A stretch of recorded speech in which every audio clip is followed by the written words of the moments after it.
तरह अपने और अपने परिवार का पेट पाल रहे थे। पर एक दिन, अरे रमेश, तुम्हारी बेटी के तो समझो भाग्य ही खुल गए। वकील लड़के का रिश्ता आया है। अरे वाह, कब करना चाहते हैं शादी? वो लोग तो जल्द से जल्द ही करेंगे। बाकी शाम को मैंने रेखा को देखने के लिए बुला लिया है। तेरा घर छोटा है तो तुम लोग मेरे घर ही आ जाना। राकेश और उसकी बीवी सारी तैयारी के साथ रोहित और रेखा की शादी कर देते हैं। लेकिन अगले ही दिन, देखो रेखा, शादी भले ही हो गई है, लेकिन तुम ये मत सोचना कि मैं किसी जोरू के गुलाम टाइप रहूंगा। रेखा को रोहित की बात अजीब लगती है।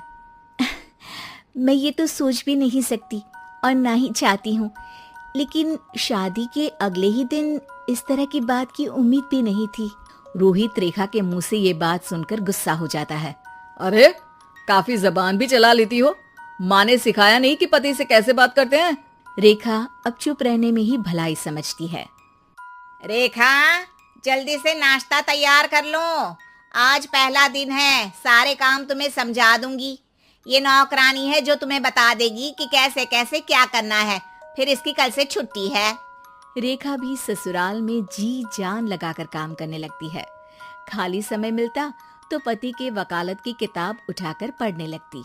ये क्या, जब देखो तब पढ़ती रहती है। अच्छा सुन, कल पिता के घर से 20,000 रुपये लेकर आना।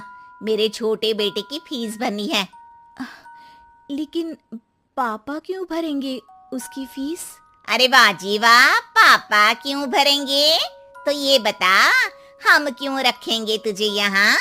क्यों खाना देंगे फ्री में? अरे, क्योंकि मैं बहू हूँ इस घर की। तभी वहाँ रोहित आ जाता है। अरे वाह, बड़ी जबान चला रही हो। चुपचाप माँ जो कह रही है वैसा कर, वरना सामान उठा और जा अपनी झोपड़ी में। बेचारी रेखा क्या करती, पिता के घर जाती है, उनको सारा हाल बताती है। पिता भी जैसे तैसे पैसों का इंतजाम कर बेटी को ससुराल के लिए विदा करते हैं। देखा, अब कहाँ से आए पैसे? अरे बहुत माल है तुम लोगों के पास, बस सीधी उंगली से निकालते नहीं। नहीं नहीं माँ, पापा ने अपनी मोटरसाइकिल बेचकर पैसों का इंतजाम किया है। पता नहीं अब वो ऑफिस कैसे जाएंगे। अरे वाह भाई, ये भी हम सोचे। खैर, जैसे तैसे दिन बीतते हैं। रेखा जहाँ एक प्यारे से बेटे की माँ बनती है, तो वहीं उसका वकालत की किताब में ज्ञान और गहराता जाता है। हे भगवान, बुरे फंसे। ये केस तो लगता है कि मैं हार ही जाऊंगा। देखिए, मैंने आपकी इस केस की फाइल पढ़ी थी। इस केस को जीतना बहुत ही आसान है। वाह भाई वाह, यहाँ वकालत की डिग्री लेकर भी मैं समझ नहीं पा रहा हूँ, और तुमने रोटी बनाते बनाते ही केस समझ लिया। अरे जाओ जाओ, जाकर मुन्ने को संभालो। केस मैं संभालूंगा। ए लड़की सुन, जाकर अपने बाप के यहाँ से 3 लाख लेकर आ। पूरा घर फिर से बनाना है। छोटे की शादी करूंगी तो छोटी बहू को कहाँ रखूंगी? पूरा घर तो तूने घेर रखा है। ऐसा मत बोलिए माँ जी, पापा इतना पैसा कहाँ से लाएंगे? अब तो वो रिटायर भी हो गए हैं। हाँ, तभी तो बोल रही हूँ, रिटायरमेंट के पैसे तो मिले होंगे ना। लेकिन वो अगर आपको दे देंगे तो बुढ़ापा कैसे काटेंगे? रोहित रेखा की बात सुनकर गुस्सा हो जाता है। ए सुन, चल अपना सामान उठा, अपना बच्चा उठा और निकल यहाँ से।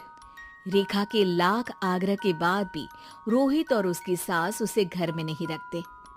पापा, मैं तलाक चाहती हूँ। बेटा, मेरे पास वकील के पैसे नहीं है। पापा, आप मुझे वकालत करवा दीजिए, अपना केस मैं खुद लड़ूंगी। इस बार रेखा के पिता भी उसे ससुराल ना भेजकर रिटायरमेंट के पैसों से वकालत करवाते हैं। और फिर एक दिन कोर्ट के बाहर, रोहित, आज तुम अपना ही केस हार गए, वो भी उस लड़की से जिसकी तुमने कभी कदर ही नहीं की। रेखा, मुझे माफ कर दो। मैं इतनी बड़ी अमाउंट कहाँ से लाऊंगा? मैं हर महीने पैसे नहीं दे सकता तुमको। पैसे वहीं से लाना जहाँ से तुम मेरे पापा को लाने के लिए मजबूर करते थे।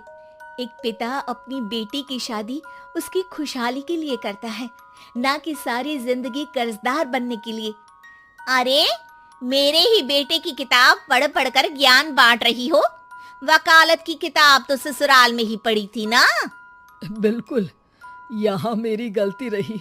जिस पैसे से मैंने इसकी शादी की थी, मुझे वो पैसे पहले इसकी पढ़ाई में लगाना चाहिए था। और आज रेखा एक जानी मानी वकील के रूप में काम कर रही है।